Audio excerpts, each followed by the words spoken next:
I'm kind of a product of the curling community. So my parents actually met at a curling bonspiel.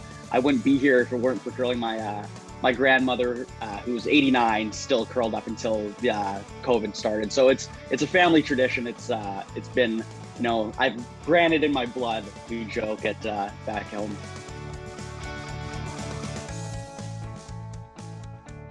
It probably clicked for me when I was around 12. So I got to, fortunately got to watch my brother compete at the 2011 Canada Games in Halifax. So, having the little bit of little brother syndrome, I got to watch him go out there, and they ended up actually winning a bronze medal. So that was kind of what lit the fire in me to become a little bit more competitive. I'm kind of from the curling heartland. So I grew up in Winnipeg, lived there for the bulk of my entire childhood. So went to high school there, did undergrad there. I have a commerce degree from the University of Manitoba. So I've actually just moved to Ryerson. I just moved down to Toronto at the beginning of September. So it's been an exciting move.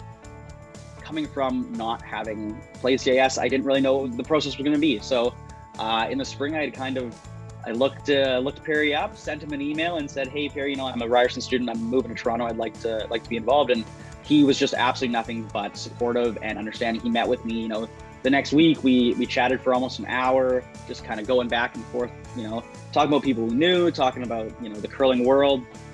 And I felt, instantly supported, just knowing that the program was in good hands.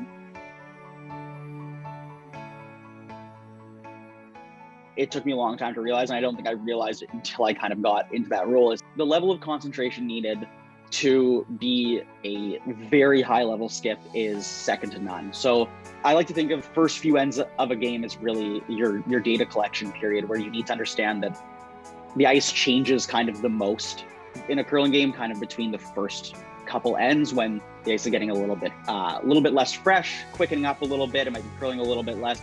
It all kind of depends on the situation and the ice conditions that you're in. So an impeccable level of concentration, especially early on in the game, is foundational.